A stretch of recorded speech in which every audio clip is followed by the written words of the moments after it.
a second. Yes. So today's our fifth session, and we're doing innovation and marketing. We're learning about how to make our products and services more appealing to consumers and meeting their needs and wants, which is basically the whole idea of a business and why you start a business. And then with marketing, we're going to learn how to possibly take this to the next level and use multiple of tools which you might be familiar with in the business world, like the 4 Ps. Has anyone seen the 4 Ps of production in business? The ones in their life, I'm hoping. Yeah. So we're going to learn a bit about that as well by our guest speaker, Miss Sabrina. She'll be joining us in a bit. Also, when she joins in, could you guys possibly greet her and welcome her openly so she doesn't feel that uncomfortable? She's Zooming with us all the way from the UK, so that's pretty tense. We're going to kickstart our session with company briefings, your company business plan briefings and ideas. And then we're going to talk about content marketing, the 4 Ps of marketing, digital marketing, and then a career that's more risky. And as the IB learner profile, they encourage us to be risk-taking, IB learners. We're going to learn a bit about how she kind of went out of her comfort zone and went into a career field that was a bit against, the normal. So yeah. Beginning with our company briefing plans. I think that all of you have done it, except Shuniket. That's totally fine. Maria, would you like to go ahead? Sure, I can start. So I'll start off by saying I've been into fashion. I take sewing classes outside of school. I take textiles at school. I just finished my first dress. I have no idea where it is. But I like ripping up my clothes. That's something I've done ever since I'm younger. My parents do not appreciate it. They spend money on me and I ruin my clothes, but we'll not talk about that. But my idea, I personally like sustainability. I think it's important in today's time and age. Like, in a sense, our generation's been left with this issue that we have to solve. And the clothing industry is one of the biggest polluting industries in the world. Fashion is crazy. Your pair of jeans uses 100 gallons of water to make. And I think we have to switch that around a bit. So my idea is taking people's old used clothes. Instead of them buying something new, they pay a small fee for me and I guess theoretically my team to use their own old clothes to make them something new so that they don't have to spend a bunch of money buying something new, and so that they're saving the environment in a way. So it's upcycling clothing. Yeah, that's the base idea. All right. So you're catering to what kind of audience? What, all? Okay. It could be all, but I want to shrink it down with my, I guess, skill set and style sense. It would have to be teenagers starting at 14 ranging to 21 in a sense, because again, I don't know what older people want, and well, babies are babies, you know what I mean? It's typically that's when they're buying stuff to start life with, so it would have to cater to more teenagers. All right. And is this going to be something that's implemented online, or is it offline, like an actual store people can walk into, or? Okay, so the business would be run online, which is where we take orders and stuff. There would not be a storefront. It would be solely based at home. That's where I guess I would be upcycling stuff, sewing stuff, making the products, and then delivering to people. Yeah. So you would want to do this through social media or a website, right? Mm-hmm. All right, that's a nice idea. And you're doing all of this by yourself, or would you want a team later in the future? Okay, so for the goal, the end goal would be getting a group of creatives, a small group, not too big, where it's a team of people with different styles, so you can cater to a bigger group of people. So it'd be multiple of us, but it would start off with me. I wouldn't start with many people in the beginning. Yeah. Right. One more question. Are you keeping this for the UAE residents? I mean, people of the UAE, or are you planning to make it like a worldwide shipping kind of thing? So I wrote this down, very important. It's what, when I was researching, I guess it's a portable business. So it's wherever I go, the business goes. All right. So it would definitely start off in the UAE, but I do plan on moving away soon, hopefully. So it would come with me. And taking it worldwide? Yeah. That's nice. Hello, Miss Sabrina. Hi, thank you so much for joining us. Hello. How are you guys doing? Good. We were actually just talking about our business ideas, and Maria was talking about her clothing brand that she would like to start up. Welcome to the TYCOON Society. Today we're kind of low on numbers. Sorry about that. Everyone's in their weekend mode because it's the last day before spring break. So everyone's kind of outside right today. But we'll be sharing this session in a while, I guess.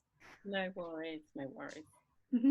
Okay, so do you want me to are you ready for me to start, or do you guys need a bit more time?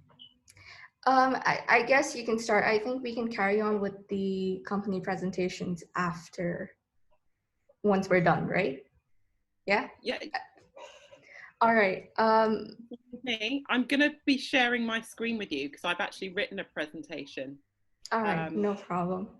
You probably missed my email, to be fair.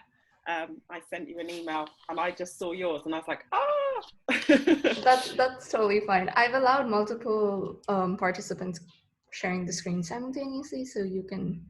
Brilliant. Okay, great. So let me give this a go. I want that one. Okay, hang on a second. Right, can you guys see my screen?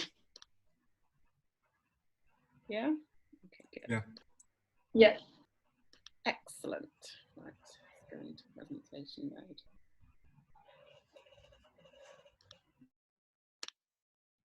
Push this over here. All right, so good afternoon or good evening, I guess it is. Oh, it says my screen sharing is paused. Why is that then? Hang on. Can you see it again? Yeah? Yeah, we can see your screen. Oh, right, okay. It says my screen sharing is paused, is what it's telling me. That's weird. Anyway, okay, good. As long as you can see it. Also, I haven't had the chance to introduce you to the team. Fine, I've go only for shared it. your profiles. May I? Yeah, please do, please do. All right, everyone, this is Miss Sabrina. I met her a long time back for my personal project. And at that time, she was at the Associate UAE, which was a really nice social media marketing company. And I interviewed her. I had the opportunity of doing that, sitting through like 20 minutes with her amazing marketing team.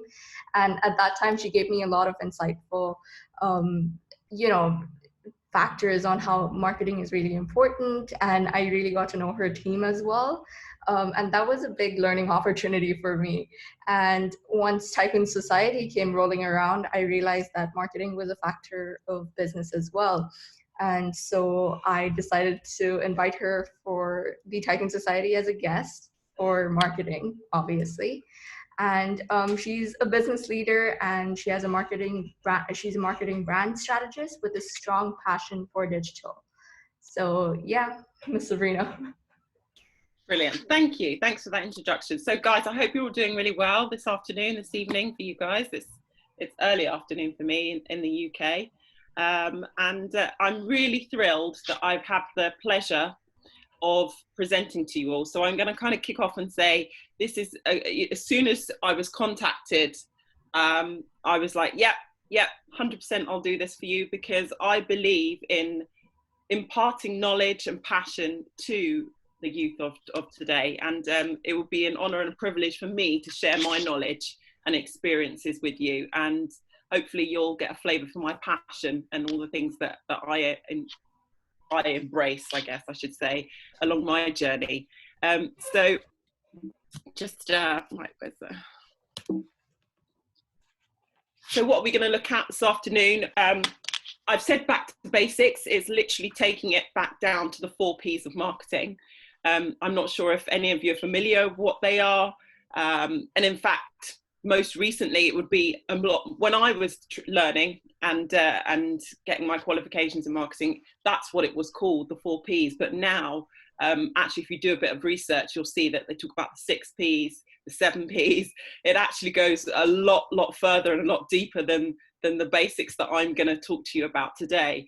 And actually, that's one of the biggest takeaways from this, is that there is so much depth and breadth to marketing, what it is, what it means to be. And I think the analogy that I would most closely associate it with is of a jigsaw puzzle.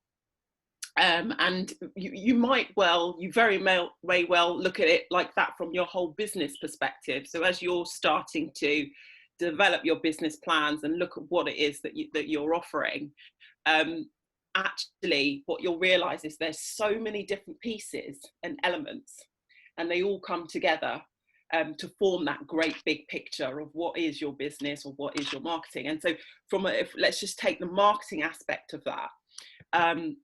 When you dive down and you look deeper into it, when you're completing a puzzle, a jigsaw puzzle, you will find that you might have to just focus on one little area just to build a part of that visual that forms part of a much bigger visual. And marketing is so in-depth, there's so many layers to it, that it is very much like that. From the 4 Ps, I'm going to do a deep dive into promotion. So I've taken the look of the 4 of them and said, right, okay, let's just look in a little bit more detail about what promoting is and how you could do that, and the elements of a content marketing strategy, which will be something really crucial to look at. Yeah. Are you presenting something? Yeah, can you not see it? No, I think it's that's what I was on saying. your window. Yeah, that's what I was saying. I said to you guys, can you see my presentation? Is my screen share? Because it was said to me, my screen is paused. You could probably retry it again. That's really weird. Okay, yeah, let me stop it and start it again. Make sure you are sharing your whole screen as opposed to just a single window, because that might be the problem. Okay, I've got a lot of things open. Right, oh, it's changed again. That's not the one I want either. Okay, can you see? No, it says you've started screen sharing. But you can't see what I am No. showing you. Because this is it. There it is. You are sharing the screen. Got it? Yep. Awesome. Okay, so yeah, that was my opening title. And then I'm literally here on the agenda. So yeah, so back to basics, deep dive into promotion, and then we're going to look at the fundamentals of digital marketing and the success factors around that. And I've got a 5-minute video that I want to share with you that I presented and produced myself. And then a little deep dive into consumer journey. You'll hear me talk about it a lot, and I'll read out a little nudge exercise and see if you can pick up on that. And then just to finish off, personal branding, brand you. This is an incredible part of your entrepreneurship journey. People buy people at the end of the day, whether you're offering a product or service. And I'm just going to share with you at the end my career path and my journey, and hopefully give you guys some inspiration around that as well. And then just a few takeaways, and that's it. So what you'll learn, I mean, you guys can read this pretty much yourselves, is just that the elements, the understanding that you need in order to take a product or service to market, and developing a marketing strategy. So what are the 4 Ps? Product, price, place, promotion. Doesn't matter which way around you look at it, the 4 of them come together. The product really concerns itself with consumer wants and needs, answering a problem and offering a solution to that problem. Place, the most convenient place for you to buy that product or service. The price, it's got to satisfy the audience and who the product is available for. And promotion, how do you communicate it? Where? How can you get hold of that? So whether you are an established brand or you're starting up, all of these elements will become really, really critical and vital to what you're doing in order to position yourself in the marketplace.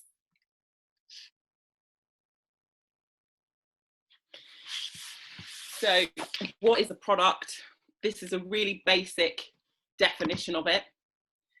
And so, yeah, I'll read it out to you. So the first of the 4 Ps is product. A product can be a tangible good or a tangible service that fulfills the need or want of consumers.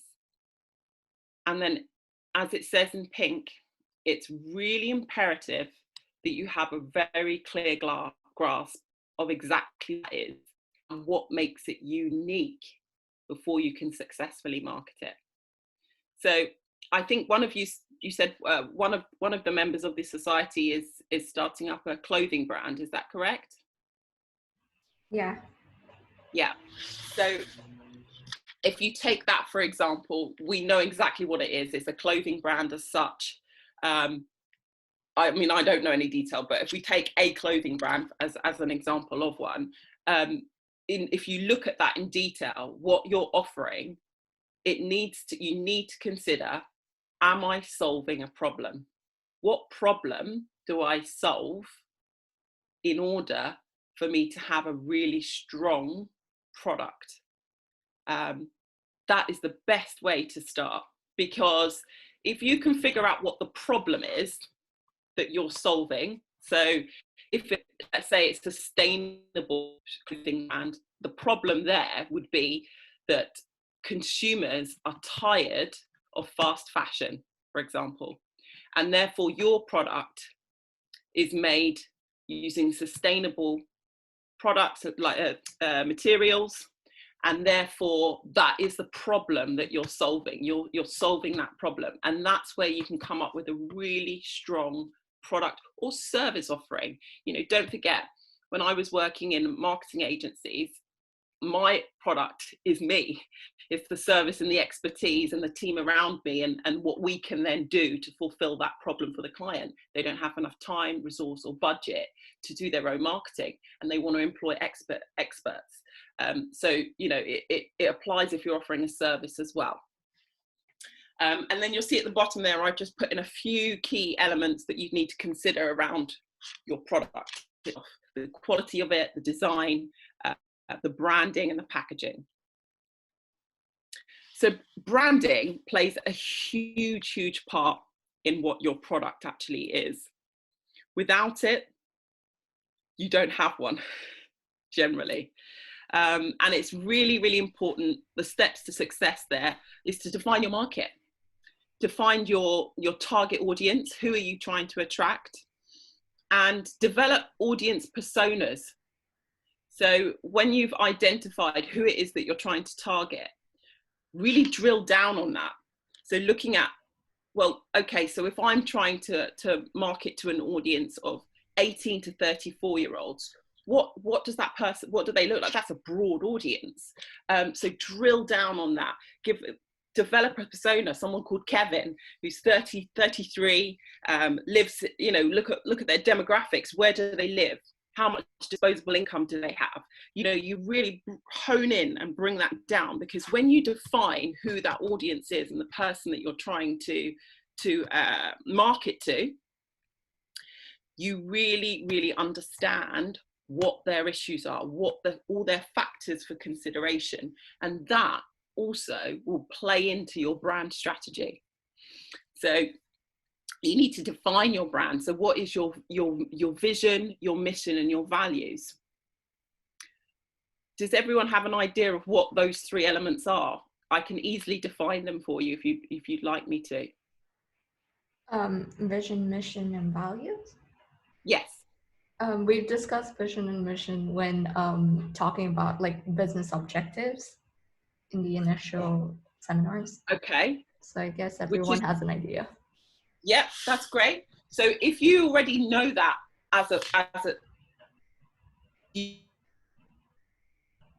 but what does that equate to when you're thinking about a brand, the actual brand itself? And then your positioning statement as a brand. And then your values, and then the personality and the tonality. So even down to when you're writing copy, to communicate from a marketing perspective who you're trying to reach, and what action you want them to take in that journey of marketing. Having your personality and who that is, and understanding your audience persona, will all underpin underneath this brand strategy.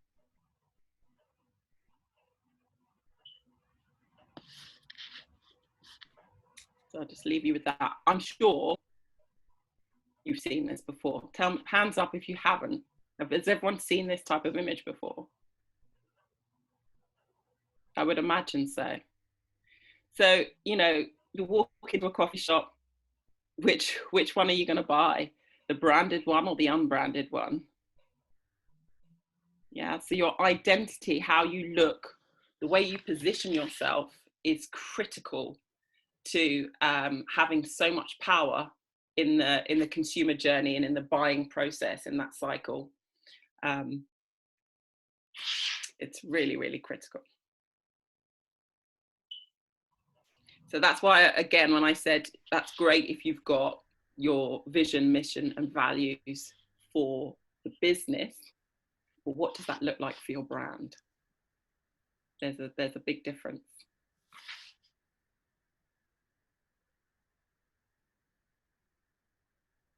So the place. So it's about having the right product, the right price, the right place at the right time. So where is the best place for you to reach your audience? And I think, having a physical store or physical office, again, I'm sort of generally here branching between a product and the service side of things. And if you look at what the marketplace that we're in currently, where, we're in a global pandemic, and as we're not physically meeting in one place together, using technology and digital ways to communicate and offer your services is the way of the future now, as you well do. But having a physical store or pop-up or an event is equal to the place where you're going to be looking at how you can market your product. But is it just down to that? There's so many aspects to it, how you deliver that, the distribution of that, the download, again, if it's an online digital business or a digital service as such.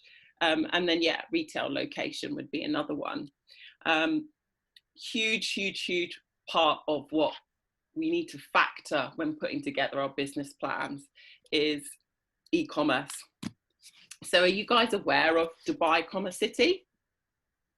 Have you heard of it? No? I haven't heard of it. There you go. So look at this. Now, these stats are actually from 2019. So I would imagine there's been a little bit of a break in their plans because of the global pandemic. But it's a 2.1 million square feet presence as a global e-commerce hub in the Ramal area of Dubai, okay? And it's the first e-commerce sector, and they plan for it to have aggressive growth in 2020. Well, I can assure you that e-commerce has definitely grown and had a huge impact in the Gulf region in the last year, as it has done globally. And of course, the UAE and the Middle East have been predominantly way behind in terms of e-commerce compared to the US and in Europe. But they have made huge leaps, I would say, over 2020 for the sheer fact of that's the opportunity that the global pandemic has provided for businesses. But the e-commerce landscape, don't ever discount it at all in terms of it's definitely a real growth area. And I think this represents what the UAE government are really looking to do in terms of seeing how Dubai grows in terms of its future growth, if they're looking at producing somewhere like that.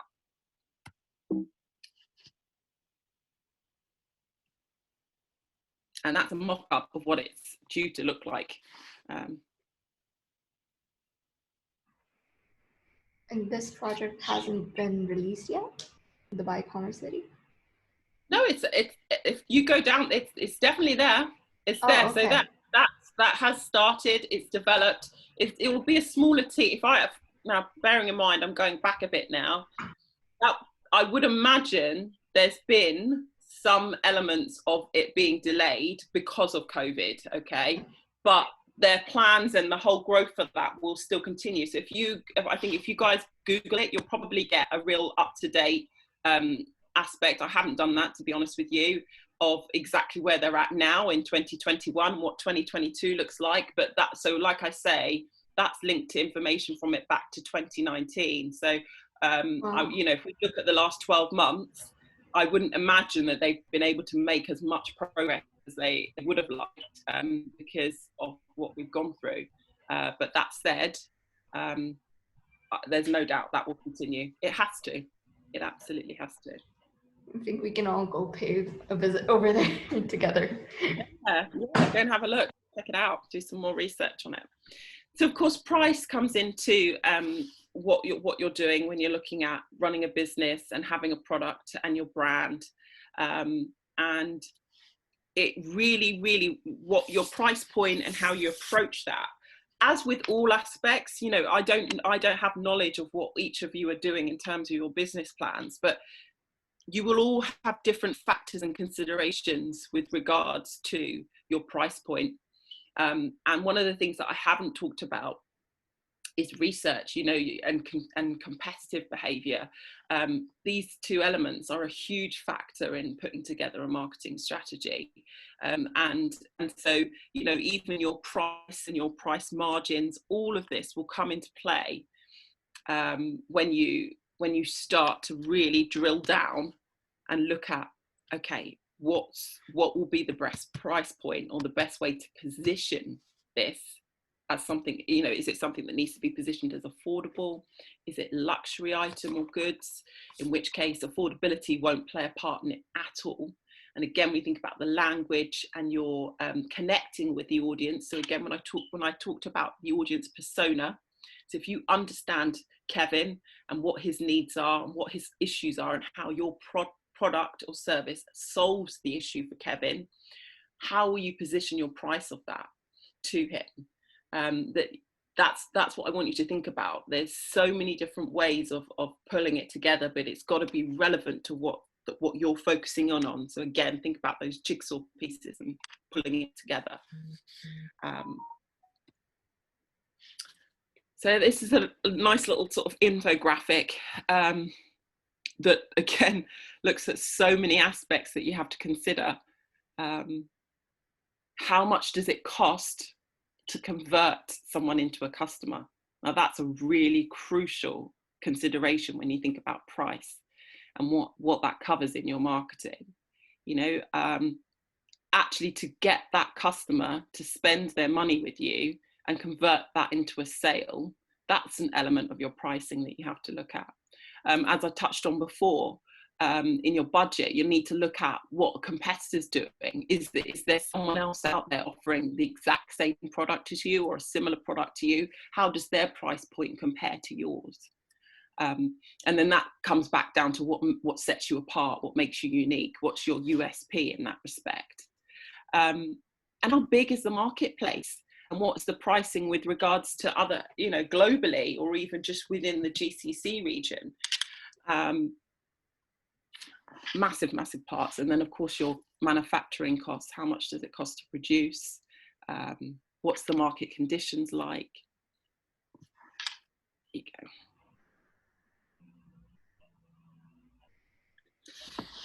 So we've got our product. We know exactly what price we want to market it at. And we know the places that we're going to try and reach our customers through. But how? How are we going to promote it? And this is really where my level of expertise comes in, is with regards to promoting products and brands and services and positioning brands and services. And as this says, it's how can you, so we've got a product and a price, and now it's time to promote it. It looks at the many ways marketing agencies disseminate relevant product information to consumers and differentiate a particular point of product or service. And each touch point must be supported by a well-positioned brand to maximize your ROI, your return on investment. I think the key words there are differentiate, touch points, and ROI.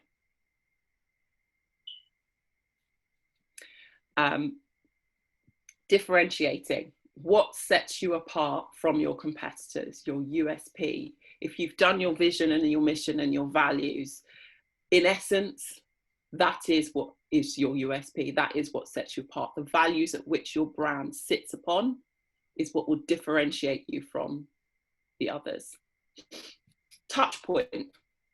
So along the consumer journey, there are many, many opportunities for you to touch them. And it's at which point in that journey, and what message are you communicating at that touch point that will instill an action that makes them do something or take an action that then allows them to be funneled through the sales journey in order to purchase, to get to that point where they take an action and purchase your product or service. And then that is where you are getting a return on your investment, because you have completed that sale and it comes across over your budget and underneath what you're trying to achieve from a financial perspective as well. So when you're looking at your marketing promotions, there are so many different ways that you can do this. Now, I'm sure you'll be familiar with nearly all of them, and it doesn't mean that any one of them works better than the other.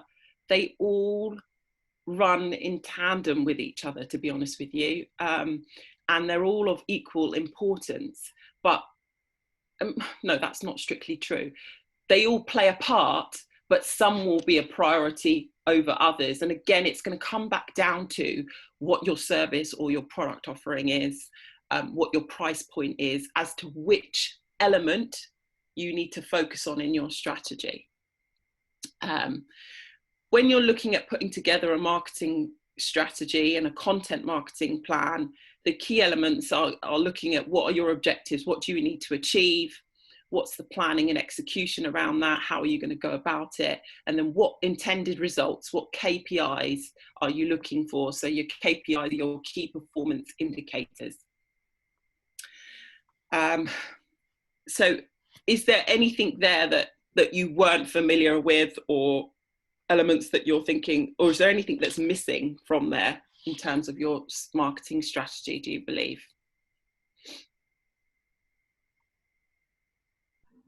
I think when we first were discussing about what our businesses would be or how it would look like, I think with the global pandemic, obviously, some people had an interest to do e-commerce, which I didn't expect, because I thought most people would be going for something more physical.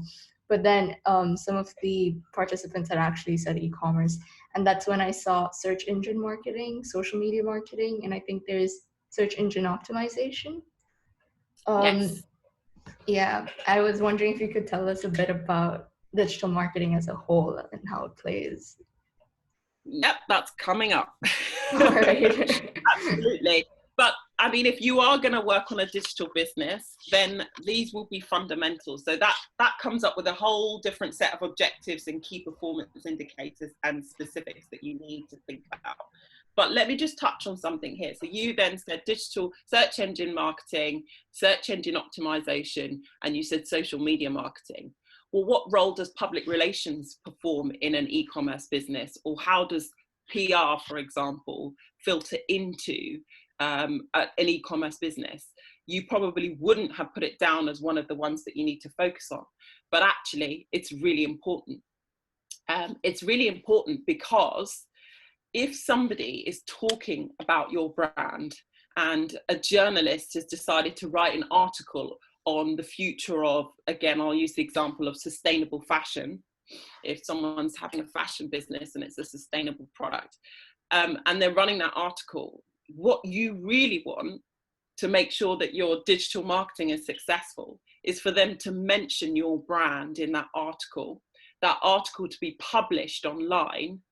And then actually what's happening is you are naturally going to have your search engine marketing and your search engine optimization is naturally going to improve as a result of somebody else talking about you. So what do I mean by that? Search engine marketing really concerns itself with, so let's say this particular fashion brand is called, oh gosh, okay, I'm just going to say Heavenly Scent. So it's a candle brand. Okay, no, that doesn't make sense because that's got nothing to do with fashion. Okay, so it doesn't have to be fashion. I'm going to go with the candle brand, right? Sure. So it's called Heavenly Scent. There's an article that's been written about the products that are used, the ingredients around scented candles, and it mentions your brand favorably in that.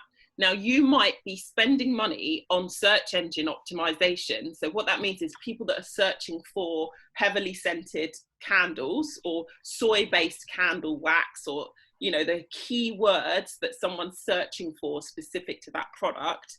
And actually, because the latest news outlet has been talking about your brand and mentioned it in their article, Google's search engine spiders will go away and it will look for that keyword and it will pull the article from that website and it will come up in the search results as on the first page. And that might be one of your objectives with search engine marketing, is actually what I want to achieve is to come up as one of the first results on the Google search page. If I'm on the first page, then I know that there's a higher chance of somebody clicking on my website. So if the brand has mentioned you and there's a tag in there highlighting your company in that article, that will work in favor of your search engine marketing. So who would have thought that PR would have an impact on your digital marketing strategy? It does, it will. That's an example for you of how, you know, and that's how the whole marketing mix works. As I said, when I talked about the jigsaw puzzle, they are all small pieces that come together to build up a bigger picture that gives you a really rounded overall marketing strategy, and they all play a part in making sure that your brand is out there. So what is content marketing? Again, really basic, quick overview on this. Content marketing is concerned right there in the middle with what your brand stands for, what it represents, and then what your audience actually care about, and that the content represents that in the middle of that. And that's really, really critical and very basic example of exactly what content marketing is. So what's the success of it? There's some golden rules for formulating content marketing. And these are 3 very simple rules that kick in. It has to be entertaining or engaging, has to be informative, and it has to be inspirational. Do they all have to be in there, all 3 at once? No. You can take one element, one of those 3 elements, and create a ton of content just using one of those elements. But you're not going to hold anyone's attention without having those rules covered off, that there is some sort of inspiring aspect to it, that there's some information in there that's informative, something that they didn't know or they need to know, and then something that's entertaining. But that branches out in many different facets.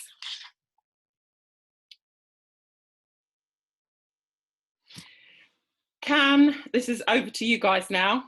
Can you name 5 different types of content marketing? between you. So each of you come up with something, even or three, even if you just give me three, if you can't come up with five. Just shout them out. 5 types of content marketing. Could you give us a bit of a so hint? go back a step. So let's go back a step. So on that screen before where I said about content, so go before two screens before. I don't know if I can go back on this. Hang on. No, it's gonna go forward. I don't have to go back. Sorry. Honestly, I'm with this MacBook and technology. I'm not great on things like that. Go back 2 steps when we had search engine marketing, we had social media marketing, we had public relations, we had email marketing. Remember all of that on that slide? There was just different elements of a marketing strategy. An example of one of those in action would be a type of content marketing. You consume it every single day, each of you, day after day, hour after hour. You can think of 5 different types of content marketing. When I show you the answers, you're going to be like, oh, videos. Videos is one. Brilliant. Come on, another one. Posters, brochures. Yeah, posters, videos, commercials. Yeah. Blogs. Say it again. Blogs. Blogs, yeah, brilliant. I thought that's what someone said. There's 4, one more. Oh, there's one more. There's yeah, go on, one more. Papers or something. Brochures or handouts or something. Newspapers, yeah, brochures, perfect. Okay.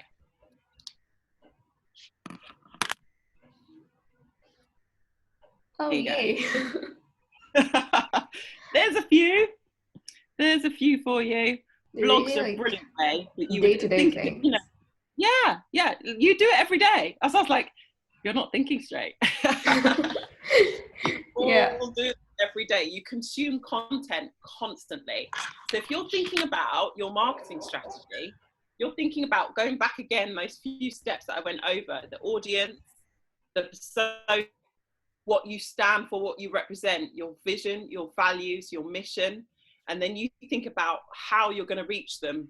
You've got your product, you've got your price, you've got the place where you want to do it, but you're going to promote them. How do you do that? You're going to do that through creating so many different types of content, right? And there'll be different messages that you'll use. Of course, it really does depend on whether you're offering a consumer-based product or a business-based product or service, which would depend on whether, so for example, a white paper. Does everyone know what a white paper is? Would it be like newspaper? No. It's an article. You would issue a white paper, or you would publish a white paper as a business, perhaps, on the insights into something. So, for example, you might do a study around sustainability or sustainability within your business, and you might publish that as a white paper. So it's not a blog because it is very factual based, and it's a specific study. So that's not going to be relevant if you are targeting consumers. That would probably be the type of content that you might consider if you were a business to business product or service. Okay. It's not a case study. A case study would be something completely different as well, in comparison to a white paper. So a case study looks at something though I'm sure you know exactly what a case study is, but that's slightly different. And that might be relevant in a consumer basis, but a lot of these can be used across B2B and B2C focused. So here's a few stats for you.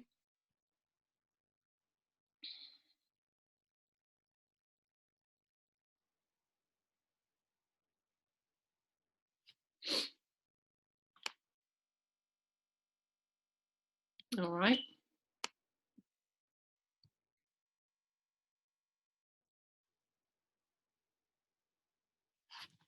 It shouldn't just be one tool, it should be multiple. I'm just going to touch on something there. So brand trust is something that we haven't talked about. But if you are selling a product and you're selling it online, you really want people to trust your brand in order to give them confidence in making that decision to purchase from you in the first place. Now, when you know that someone has recommended a product to you, or they will testify against it, it's a really strong piece of marketing. So reviews would play a really good part of your content marketing strategy if that is something that you need to really focus on, and that's one of your objectives, your marketing objectives, to build brand trust. Well, how are you going to do that? By having testimonial content, by asking people to review your product and give feedback on that. Those are the kinds of things that would be really important. How do you do that? You can do that through an infographic. So if you know that 7 of your customers have given a Google review, for example, through an infographic, you can design those percent, or you could sample your content, your customers, and do a questionnaire. If you've got a database of 40 people, 7 of them have purchased your products, go to those 7 people, get them to fill out a questionnaire, and just turn those stats into an infographic and publish that on your social media accounts. Have a testimonials page on your website. So, you then start thinking about where in my marketing channels can I produce one piece of content that meets my objective of communicating that we are a brand you can trust, and explaining to your audience this is why and this is how you can do that, and then disseminating it across different platforms and as part of your overall strategy. So I hope that gives you a good idea, and I've backed that up with a consumer-based example of how you can really, really think about all the different types of content marketing, how it meets your objectives, and how you can have an idea of putting that into your marketing strategy. One key takeaway here. I mentioned it right at the beginning. It's so critical. Know your audience. One size does not fit all. So one piece of content going out across your channels may not reach all the people that you're trying to reach. You've got to tailor it and have it really specific to who you're trying to reach.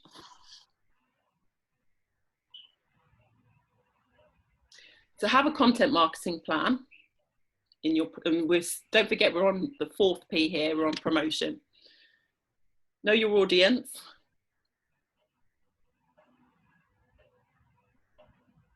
Create content remembering those golden rules.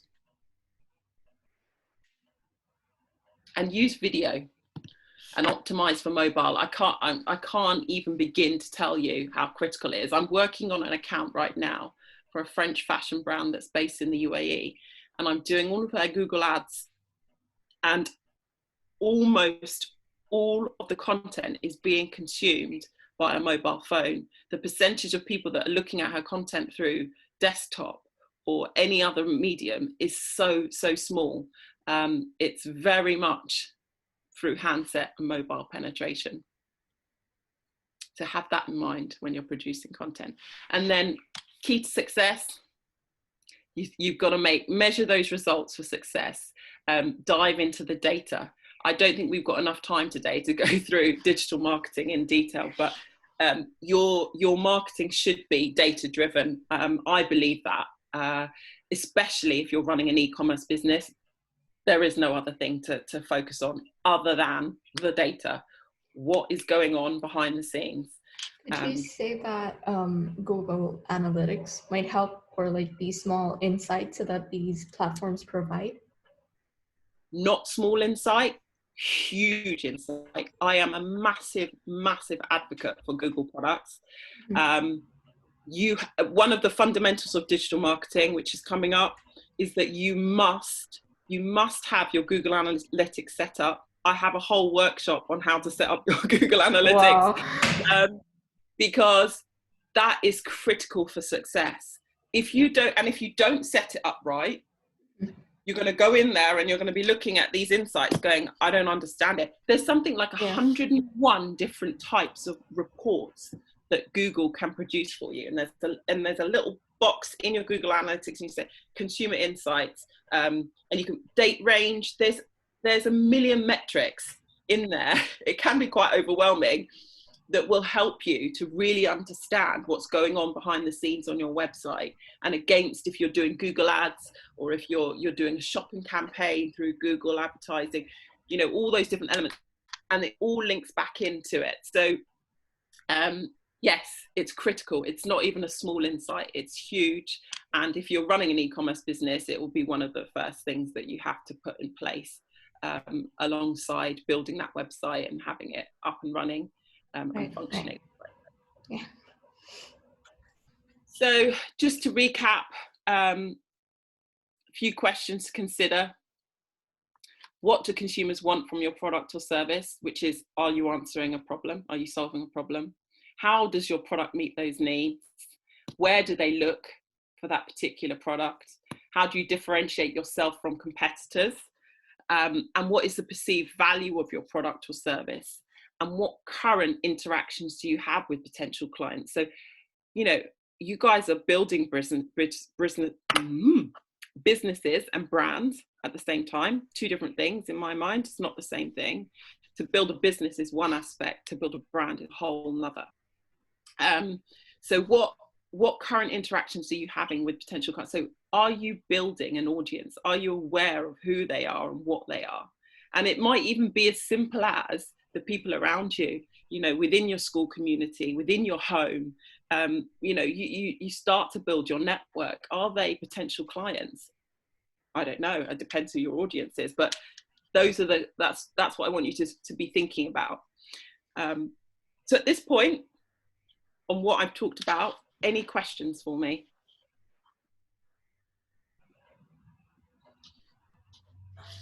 Does I've anyone got a have? question. Oh, okay, Shanika. Firstly, great presentation. It was really helpful. I would just want to know, it might or might not be related to the presentation, but let's say we take a concept like priority banking or stocks. How would we efficiently market this to the youths and the generation of today? Oh, wow.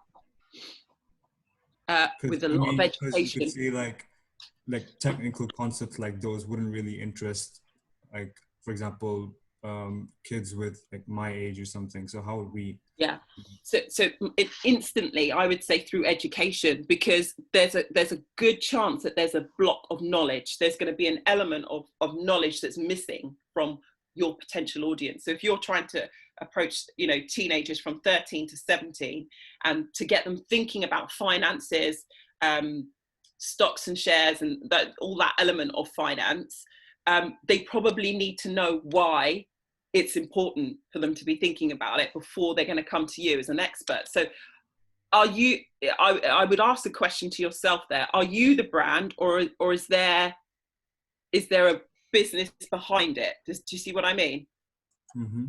So Yeah. is it you, is it your expertise, or are you passionate about priority banking and shares, stocks and shares? No, it's just a generic question. Okay. Are you planning this for your business plan? Yeah, that's why I'm asking, because it could be a potential idea, but I just wanted to know like on a general basis. okay, so I'm going to make an assumption then. So let's say it's you. Let's say you're an expert in finance and stocks and shares, okay? Mm-hmm. And you've been watching it and you understand how the markets work, and you want people to understand it so that they will come to you for your services, okay? So what I would say is your branding for yourself becomes really critical.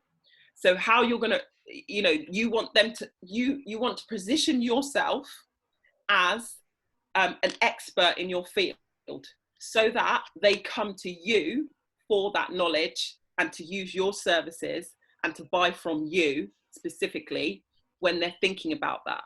But a lot of it is that they probably don't have the money for it at that age, between, you know, to invest in those elements. So again, you need to turn it on your head. So a bit like what I said, and what's the problem? Their problem is they cannot afford it potentially, or they don't understand it. So it's going to be creating content that positions you as an expert in your field, and that demystifies, that provides them with, and again, I'd use the golden rules there, those 3 elements that I talked about in your content marketing, to produce content that's going to be engaging, or it's entertaining, and it's informative. So you might create a little avatar or something, or a little digital character that dispels out information about stocks and shares and priority banking, that the teenager will find entertaining and engaging because it's an animated character, but at the same time they're learning from it because you're imparting knowledge. I don't know, but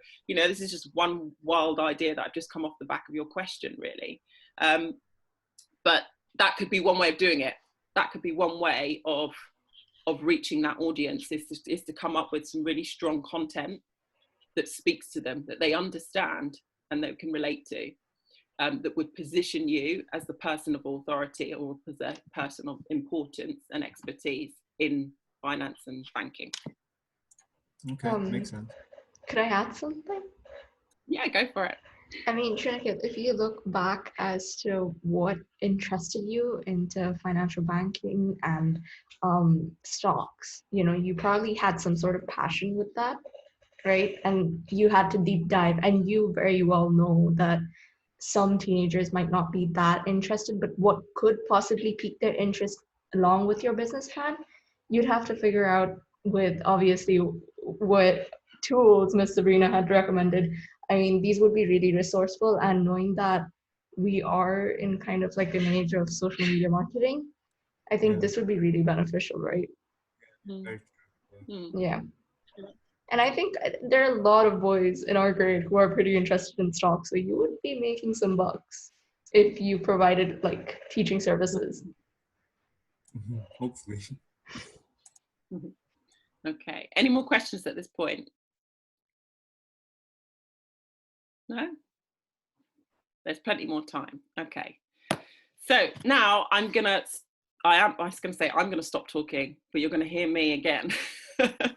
Because I'm going to touch on what are the success factors for digital marketing, and it's a video, so bear with me.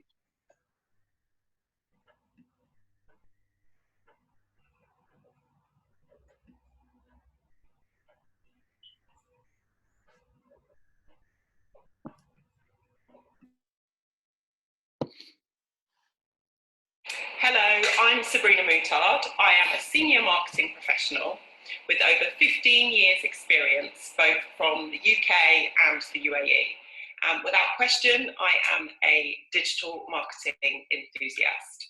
So what are the success factors for a strong digital marketing strategy? For me, there are 5 key areas that are most important when putting together a digital strategy for any product or service. Number 1 has to be know your audience. The consumer journey is one that gives most insight as to where you need to start. Who are you trying to reach? Who is your audience? Where do you reach them? And what message do you need to give to them through that? Whether you are offering a digital service, you have a digital store, a physical store, or you are even offering a service as such, it's really important to look out for those nudges in that consumer journey. The second area for success with digital marketing strategy has to be setting your objectives, measuring your KPIs, and setting goals. So once you've understood exactly who your audience are, how to reach them, and what their experience is so far on your marketing channels, it's time to focus on what you want to achieve. Once you ask yourself, what are my objectives here? You then need to say, how are they measurable? How can I measure the success of these objectives? Once you've ascertained what your KPIs are, it's then really important to set goals when looking at your digital analytics and your Google Analytics setup. The third area for success with digital marketing goes down to campaign planning. One of the first things to consider when you're looking at planning your campaign is whether your analytics are set up correctly. It's imperative to get this right, because otherwise reviewing and looking at your data a little bit further down the line and assessing whether your campaign has been successful really won't give you accurate results, because your data won't be correct, because mistakes have been made where your analytics setup has been done. It's one of those fundamental things that often gets overlooked if it's not being done correctly. The second aspect is your budget considerations. It's really important to consider what you can afford and how over the time period that you're going to run your campaigns. Third aspect would be your creative. The campaign creative, what's the call to action? Ask yourself, what do I want the consumer to do as a result of seeing my ad? Moving on, the next area for success would have to be executing your campaigns, monitoring them, and tracking the success. It's imperative once you've put your campaigns live across each of the channels that you've chosen, that you monitor them, and monitor them on a regular basis. It may well be that you have to tweak and adjust your campaign for optimum performance and success. The fifth and final area for digital marketing success has to go down to measuring your ROI and reporting. It's really important to consider your objectives that you set originally, looking at those KPIs that you have against them, and looking into the reporting and insights that are available from your campaigns. Measuring this and monitoring it will really help to inform you on how to move forward. What are your next steps? And that is imperative for digital marketing success.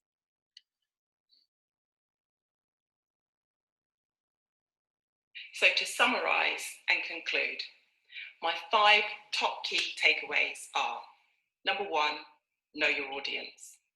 2, set your campaign objectives and KPIs. 3, start your campaign planning. 4, execute your campaign, monitor and adjust. 5, measure your ROI and look at your reporting. Deep dive into that data to help you inform you on your next steps. Ultimately, test, review, adjust, and repeat for optimum digital marketing success. Thank you. That was really nice. Okay.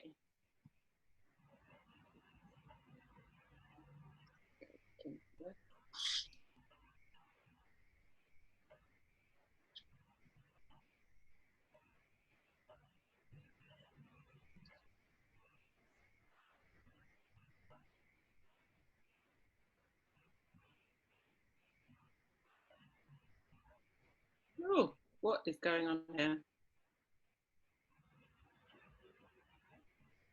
Sorry, guys. I've got a link in this presentation. I think that's what it is. Bear with me.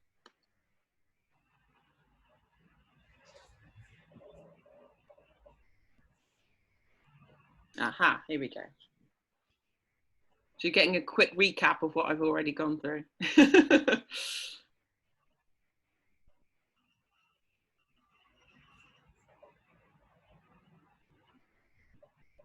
Sorry.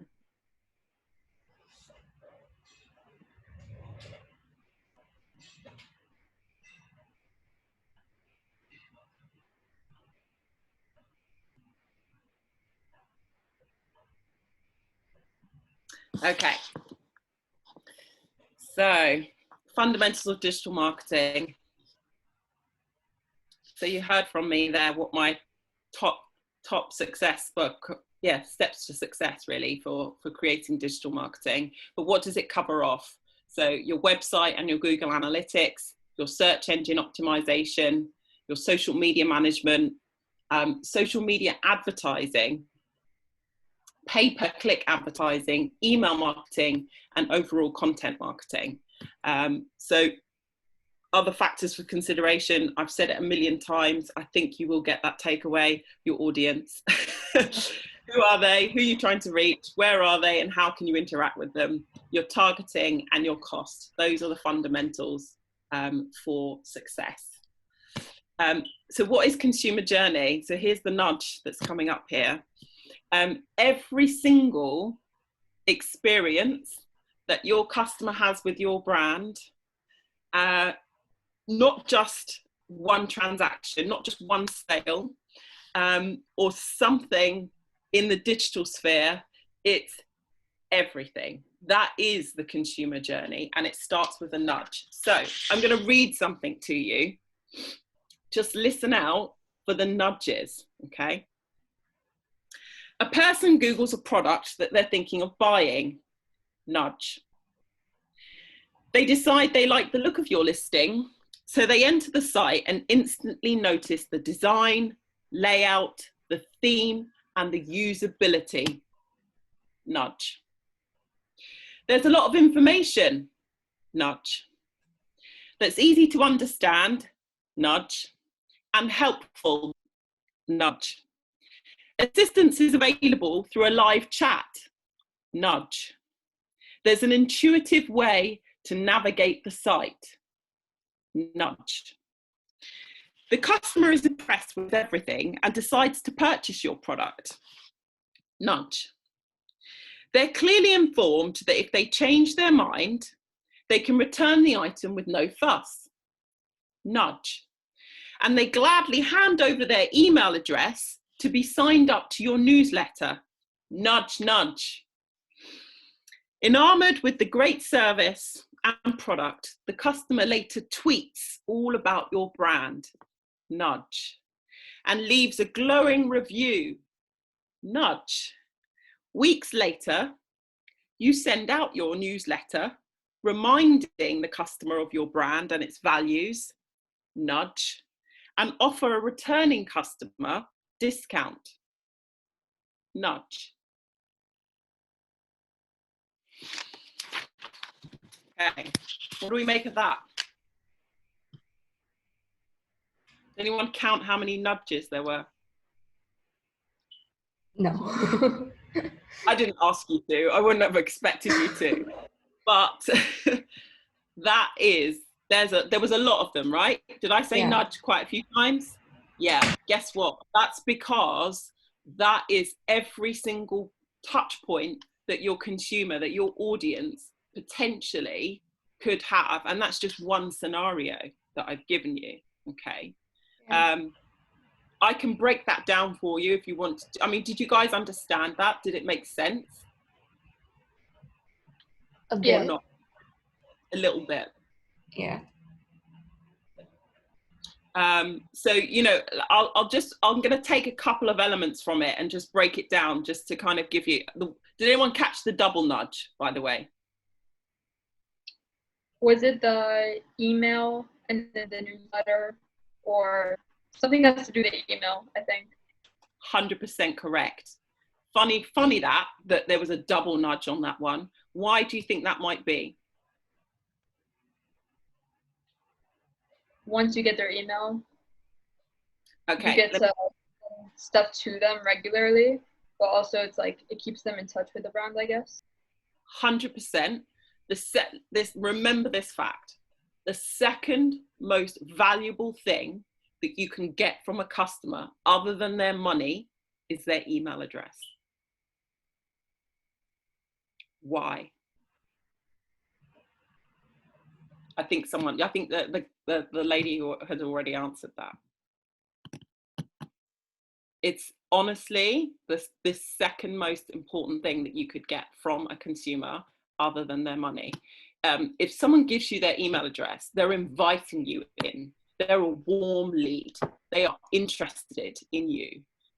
They are interested in what you have to say, that you've got to a point where they have some sort of trust, or you've piqued their interest and they want to know more, or they're interested in finding out more, or they're ready to buy from you. You know, if you think about consumer journey from a digital perspective, from an e-commerce point of view, at any point where you're completing the sale or opening up an account in order to buy the product, you have to give them your email address.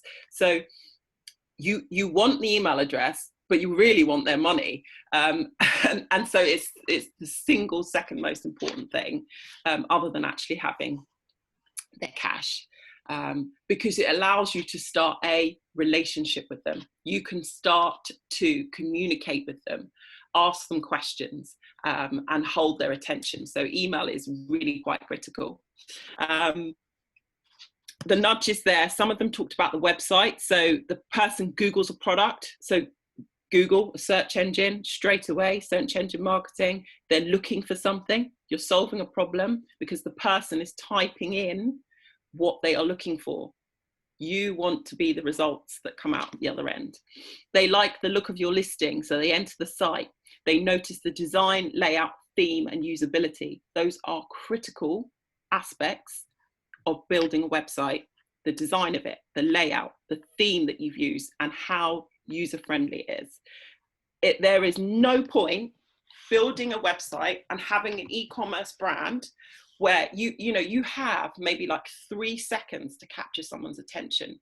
So if you've gone to all of the trouble of getting them to get to your website, and by the way, it's probably cost you money if you're advertising, right? So if we're talking about digital marketing strategy, we're talking about spending money on advertising to get someone to click through to your ad, to your website, that's cost you money just to get them there. That's customer acquisition, right? Which needs to be in your budget. So then when they get there, that website has to have a really strong layout, theme, and usability, okay? That there's a lot of information there, that you position the information correctly, and that it's easy to understand. That was another nudge. It's helpful. There's assistance available through live chat. Now that isn't a massive part of your digital marketing, well, not massive, but it's another factor that you need to consider. If the place of your 4 Ps, if the place that you are having your retail outlet is online and it's digital, customer service and that customer contact, live chat is a massive part of that. Then, you know, is it one that where you can just type in and an automated message will come back, or is it actually somebody there at the other end? These are important factors to consider. So there's a lot of nudges. The second paragraph was the customer purchases the product. Brilliant, you've got them. They've taken a sale. The return policy, really important to communicate that and have that available if you're offering a product that can be returned. Email address we talked about. So the customer is really happy, and what do? They tweet about your brand. So have you got your social media presence set up correctly? Do you make it easy for the customer to review you, to talk about you? Are all your social links in the right places? They leave a glowing review. So again, I talked about that. If brand trust is one of your marketing objectives, how can you ensure that people have the opportunity to do that? Weeks later, you send out a newsletter. So producing and creating a newsletter and having one every month or every week might be another aspect of your marketing objectives and the marketing plan that you have to come up with. So reminding them and offering the customer discount if they come back again. Now that's brilliant. Customer retention, retaining a customer and then growing revenue from the same customers. It's far more cost effective to upsell and resell to an existing customer than it is to acquire a new one. So that's another important piece of marketing to hold on to and remember.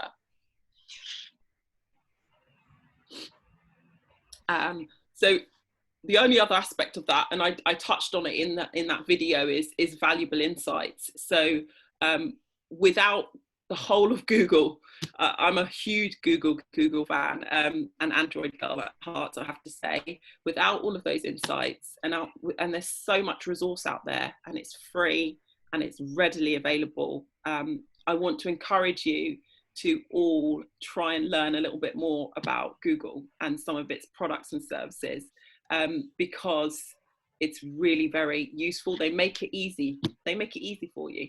And that's how they build a brand, by having it free and easily and readily available.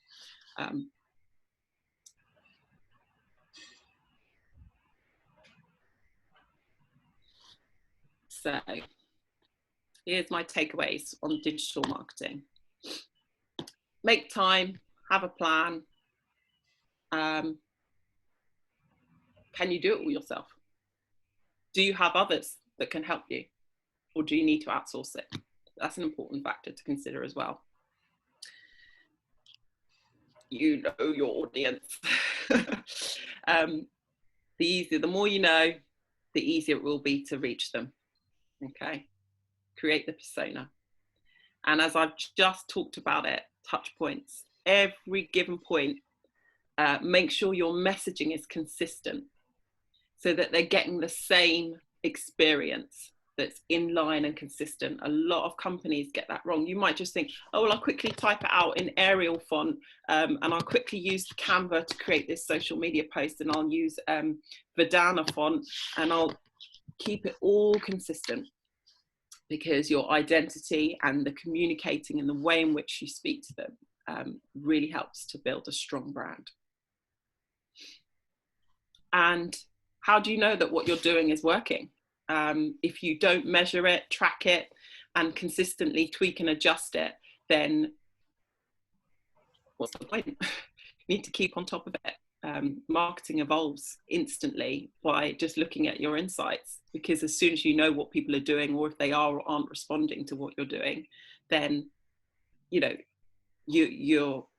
you're able to adjust it. And that's the beauty of data-driven marketing. Back in the days, if you sent out mail out, it was a letter that was posted, or a pamphlet that was posted to a database of people, and it just went in someone's front door, and you've got no idea what happened after it hit the mailbox, and it hits the doormat. Did it get opened or not? But with digital, you've got much greater insights into whether that is happening or not. Right at the bottom, has anyone heard of Digital Garage? Google Digital Garage. Anyone heard of it? No, I'm not aware. Oh, you guys, listen up. I've bashed on about Android, Google. Guess what? It's a free learning platform. It is so brilliant. You guys could be certified in digital marketing if you just jump onto that website, type in Google Digital Garage, and it's Learn with Google, and there's modules, and it will walk you through it, and you can come out with a qualification. Now that's something. Someone out there, one of you guys could set up a business and become a digital marketing expert. And instead of running a business that's a product, the service is you. You're the expert in digital marketing, and you can support one of your colleagues in the TYCOON Society with your services. How about that? That's another option. I really wish I had known this earlier, because currently I'm taking digital marketing classes. Yeah, the paid one. And I'm through with social media marketing and inbound marketing, as well as media marketing. But I'm getting stuck at SEO and SEM, and it's a bit tough, but I'm definitely going to put this to use, because what sort of material they provide us with is pretty raw, and they're kind of leaving it out for us to find out everything and follow the steps, but sometimes there's no support, and I think I might put this to use right now. Yeah, it might help you with getting through those steps for sure. Yeah. Go check it out. That's probably the biggest top takeaway from a digital marketing perspective in terms of, SEO and SEN, they're quite specific. There's a lot going on behind the scenes. I think it's important to have a base, unless you are looking to become an actual SEO expert. You just need to know the basics of it. And leave the rest to those that are specialists, and that's what they do. But having the understanding is critical, is really important, because if you understand the process and how it works, you'll have faith in someone else being able to do it for you. That's for sure. But also if you've got the courage and the strength to do it, then go for it and deep dive in. But it's quite intense, I'd say. Also that we're in a bit of a time constraint. Okay, how are we getting on? We're at the last bit here, so this was just this is literally it. What is the time? How are we doing? It's 6:30 right now. Okay, I will whiz through me. So brand you, really, really important. Who am I? Where have I been? What's my key message to you? It is embrace failure and be ruthlessly agile. Okay, that's what I want you guys to remember. So we're going to take a step back. We're going to go back to 1996, when I am 17 years old. And I think a couple of years ago, there was like this challenge going on. I think it was the 10-year challenge, right? You guys would have seen it on social media. Post a picture of yourself 10 years ago. Loads of celebrities were doing it. Does everyone remember that? Yeah. Here's the 22-year challenge, right? Wow. So what this is Sabrina 22 years ago, right? So actually it's probably longer than that because I did this presentation a while ago. Who am I? What am I? So this is what I learned about myself. I was daring. I was determined. I was incredibly stubborn. I was driven, hardworking, and I was certainly non-conforming. What were my aspirations? I wanted to live in Wimbledon, in London, in SW19. It was a beautiful part of London. It still is. And it was a very affluent area to live. And I was like, yeah, I've got to live in Wimbledon. What car do I want to drive? I wanted to have a Golf GTI convertible, like that picture. That was what I was aspiring to be driving. Who did I want to work for? I wanted to work for British Airways. What? That was where I was aiming for. And in that time, in 1996, you see that thing at the bottom there with a little flip and an aerial? That was the mobile phone that I owned. It was a Motorola M300. The battery pack was about that thick. And it was one of the first handsets on the marketplace. And at that time, I can tell you now, none of my friends had phones. I won't go into how and why my mum decided to buy me a phone, but the marketing company back then, now it's called T-Mobile, but it was called Mercury back in the day. And they did this fantastic offer where you had free calls from 7 till 7. And again, back in the 90s, this was cutting edge because it wasn't happening. The mass market did not have mobile phones. And it was free calls 7 till 7. And I don't know how, my mum bought me one. Bizarre. There you go. So I was always at the cutting edge of technology back then. So where did it start? What happens? And so on. So I left school. I most certainly zigged when everyone else was zagging. I was not conforming. I did not follow the traditional path that everyone else did. But in terms of my CV, where have I worked? What have I done? I started an apprenticeship for a marketing agency back in 1995. The company's called Motive Force. They used to do performance development and incentives schemes for brands and businesses.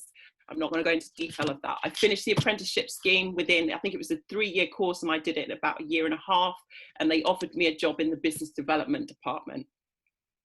I very quickly then realized that I quite liked this business malarkey, and I wanted to progress my career. And by doing that, there was a marketing magazine called Marketing Week. And at the back, it used to have job adverts at the back of there. And I basically found a recruiter, and I was like, listen, I'm ready. Next step, what do I do? And he got me an interview at a record company called Telstar Records. And I went to go and work in there. And again, it was cutting edge. There was no such thing. I went to go and work in their digital marketing department. And you'll notice the word startle is actually an anagram of the word Telstar. That was so like people, like in 1998, you didn't even talk about digital marketing. Like it was really right at the very beginning of it. Anyway, so I've always been in that side of things. I left there in 2000 and went to work for another competitor called Vital. The guy was head of press at Virgin Records, and he set up his own business, and I went to set up the online marketing side of things for him as an agency. I had a spell at being self-employed, and then I went to work for Universal Music Group, which is the largest world's biggest company. I then became mobile manager over at Polydor Records. Of the 5 major labels over at Universal, I looked after all of their mobile content marketing division. So basically what that meant was all of the artists that were signed to Polydor Records, I managed the relationship between the telcos, so that is your phone providers. So it would be a Etisalat and Do in the equivalent now, but back in the UK, back then, there was like 4 of them here in the UK. And I would negotiate, do all the commercial deals and project manage, supplying music content from the record labels that they could then use on mobile marketing for their mobile content platforms. So ringtones and full track downloads, when that was first coming into the marketplace and being put onto phones, that was where I used to work. And then I had a career break and I became a full-time mum. Then I diversified. I zigzagged all over the place. I worked for our local church as an operations manager. And then I had a big break there and moved to the UAE. And I then trained to become a teacher at Dubai English Speaking School. And so I was a learning support assistant there for 3.5 years. And then I decided to go back to marketing, and I worked at Associate, which is where you met me. Yeah. And that's pretty much where I was up until then. And then global pandemic hit, moved back to the UK, and I am consulting for some brands in the UAE. That's so really what nice. does it mean? Is it Sorry? like telecommunication right now, like through Zoom calls? Oh my goodness! Everything I do is all remotely. So yeah, meetings with clients is done via my laptop, and obviously all of the work that I do is pretty much digital anyway. So it's all online, completely online. So there you go. So what do I mean by ruthlessly agile? It's one that's quick to responding to changes in the marketplace or environment. So yeah, I left education at 16. Fell into marketing. I didn't know what it was. By the time I was 17, I was fully living independently. I didn't live with my parents. I had 2 jobs and I was studying part-time in the evenings. I had a mortgage by the time I was 22. I was self-employed at the same time as well. I became a mum at 24. I was married at 26. I changed my career at 34. I went back to college because I got my diploma qualification in supporting teaching and learning, and then I had a senior management role in marketing. Where have I worked across the years? There you go, you can see it down there in the corner. A dry cleaners was my first ever job. I did work experience in a hotel. I worked in marketing agencies, worked for record companies, a church, primary school, PR agencies. That is pretty diverse. And that's how really, well, no, I've still got a long way to go, haven't I? Wow. But that gives you I don't stick to the tradition. I didn't go to university. I didn't do A-levels. I have worked hard and I have zagged. That's literally what I mean by zagging when everyone else is zigging. There's a line and there's a pathway, and most people are going down that journey. It's the one that we know, it's the one that our parents encourage us to do. I just didn't do that. Would you say these work experience actually benefited you rather than I don't know, following the norm and like kind of doing university till the end? For me, yes, it did. But that's not for everyone. Yeah. Right. I think, and I'll move on from that because again, I'm conscious of time, and I'm sure guys have a read of that Steve Jobs quote as well if you haven't already. This one I really like. Don't let the noise of other people's opinions drown out your own inner voice. So, go back to my first slide where I said I was daring, determined, you know, like stubborn. I was like, nope, I'm going to do it my way. And I made my way, and I'm really happy with that, and I wouldn't change anything. Why and how do you get to that point? Discover your strengths. It's okay to go against the grain, okay? I believe that everyone can be a leader, and I really am a massive advocate in coaching, counselling and mentorship. 2 points in my career, I've had an opportunity to use some really good personality insights and working ways. So the Clifton Strength Finder, I recommend Googling that. It's a profile test that you take, and it will give you an outcome of what your top 5 strengths are. And that's your talent. So it's your natural way of thinking and feeling against the time that you spend on those equals the strength of who you are and what you can do to an organization. I know mine really well, and I love them, and I hold to them. And then another one that I did is At My Best cards. Again, you can pick that up on an app through Google or iPad or Apple Store or what have you. And they're pretty much values that I've stuck to. What did I wish I knew when I was 16? So it's interesting, you asked me about priority banking and stocks and so on. At 16, I really wish I knew how to manage my finances better and what the value of saving was. Because if you think about the career path that I had, I was, you know, like I said, owned a property, had a mortgage by 22. You know, all these elements, like, I didn't really know what I was doing with my money. I didn't really know what to happen, but I was just in a fortunate position because I'd gone through a work experience scenario and worked my way up rather than academically learning. It was all in the practical. It's all in the happening. I wish I'd known that. Those are the elements that were missing for me. There's been a few times in my career where I have sought or found myself in situations where equality in the workplace hasn't been there. Personally, it's happened to me. So I know that that's really important to me. And one of my core scenarios is that, you know, I will fight injustice. I'm very principled, and I certainly uphold my integrity. So what do I know now? I'm still a risk taker. I'm still non-conformist, and I'm very much relational. It's amazing. Miss, we're in a bit of a time constraint. Okay, we're pretty much done. That's it. There you go. There's my takeaways. There you go. Oh, these are your contacts. Yeah, and takeaways. So if you want to connect with me on LinkedIn, that's where to find me. Facebook. Guys, if you would like to screenshot this down and save it somewhere in your desktop or, you know, on your phone, that would be amazing. All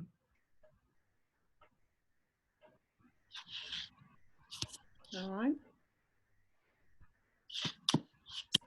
I appreciate you don't have much time. So if you do have any questions, feel free to email them over to me or connect with me and ask them. I'm here now, but if you guys obviously need to get on and so on, then so be it. Thank you so much, Miss, for attending today and making this amazing presentation. I mean, with all these information, I think this is way, way more than what we expected.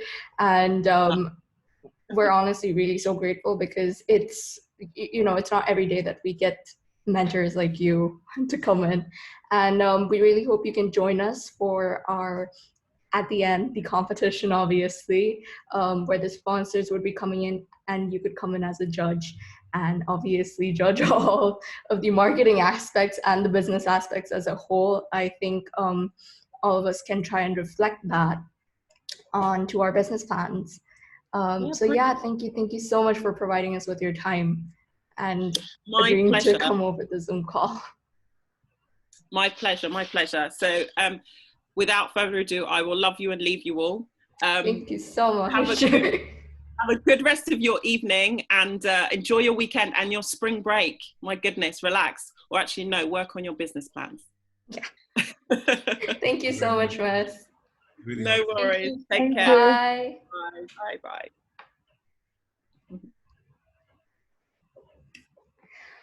Whew. Okay. Did Shuniket leave halfway through?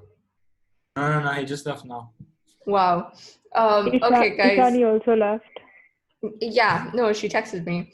Thank you for being so patient. I know I didn't expect it to go this long, but honestly, all the information that she gave was way more than I expected, or I was to provide you with, you guys. Yeah, what did you guys think?